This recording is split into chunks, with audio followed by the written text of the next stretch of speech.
सच आखिरकार सूरज के सामने आ ही गया है।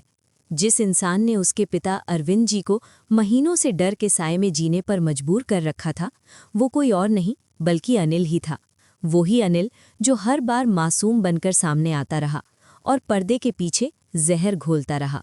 अब सवाल ये नहीं है कि सच क्या है, सवाल ये है कि सूरज अब क्या करेगा।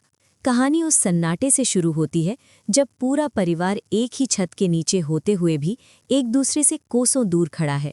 ईशा और सूरज घर लौटने की उम्मीद में खड़े हैं, लेकिन अरविंद जी ना तो उन्हें अंदर बुलाते हैं ना ही उनकी तरफ देखते हैं। उस पल अरविंद जी के लिए अपने बेटे बहू से ज्यादा अहम हो जाती है एक बाइक, वही बाइक जो उन्हें रिया के दहेज में देनी है। दिल पर पत्थर रखकर लिया गया ये फैसला अरविंद जी को अंदर ही अंदर तोड़ रहा होता है। ईशा उनके लिए सिर्फ बहू नहीं, बेटी है, और अपनी बेटी को इस हालत में देखना, ये दर्द सिर्फ एक बाप ही समझ सकता है। लेकिन कहानी यही नहीं रुकती। असल मोड़ तब आता है जब सूरज और ईशा घर के बाहर ही एक छोटा सा टेंट लगा लेते हैं। अपमान, बेबसी और तानों के बीच भी ईशा का हौसला जरा भी नहीं डगमगाता। उसने ठान लिया है, हालात चाहे जैसे भी हों, सूरज को वो एक ईमानदार आईएएस ऑफिसर बनाकर ही दम लेगी। पर गुलाब सिंह ये सपना कैसे सहन कर सकता है। वो फिर से अनिल को आगे करता है, और इस बार प्लान और भी गंदा होता है। एक दिन सूरज किसी ज़रूरी काम से बाहर जाता है, ईशा सब्जी लेने निकलती है, और तभी अनिल मौके का फ़ायदा उठाकर टेंट में आग लगाने की कोशिश करता है। सब कुछ पल भर में खत्म हो सकता था, लेकिन तभी बिल्कुल फिल्मी अंदाज में सूरज वहां पहुंच जाता है। आग भड़कने से पहले ही अनिल का इरादा नाकाम हो जाता है। अनिल भाग निकलता है और उसी पल सूरज की नज़र थोड़ी दूर खड़े अपने पिता पर पड़ती है, अरविंद जी। आंखों में आंसू, हाथ में एक गुलाब का फूल और होठों पर टूटती हुई आवाज़, भगवान मुझे कभी माफ़ नहीं करेगा। बेटा, तू अपने इस बाप की मजबूरी समझ लेना। मैं हमेशा चाहता था तू ईमानदार आईएएस बने, और आज मैं ही तुझे तेरे सपने से दूर कर रहा हूँ।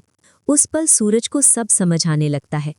ये सिर्फ नाराज़गी नहीं है, ये डर है, ये मजबूरी है। उसी वक्त उसके दिमाग में एक ख्याल बिजली की तरह कौंधता है। किसी ने पापा को ब्लैकमेल किया है। उसे याद आता है वो फ़ोन कॉल जब पापा से बात करते वक्त अनिल नाम स्क्रीन पर चमका था। भले ही अरविंद जी ने कहा था कि ये वही अनिल नहीं है, लेकिन सूरज का दिल ये मानने को तैयार नहीं होता। वो अनिल का पीछा करता है, और जो सुनता है वही उसका सबसे बड़ा डर बन जाता है। अनिल अरविंद जी को अकेले मिलने बुलाता है, और एक बार फिर वही धमकी, अगर सूरज ने आईएएस की पढ़ाई नहीं छोड़ी तो रिया की शादी भूल जाइए। एक बाप हाथ जोड़कर गिड़गिड़ाता है, मैंने सब किया, प्लीज़ मेरी बेटी की शादी खराब मत करना। लेकिन अनिल बेदर्द हंसी के साथ कह देता है, जब तक सूरज पढ़ता रहेगा तब तक रिया की इज्जत दांव पर रहेगी। और यहीं पूरा सच सूरज के सामने नंगा खड़ा होता है। अब सवाल ये है, क्या सूरज अनिल को पकड़ पाएगा?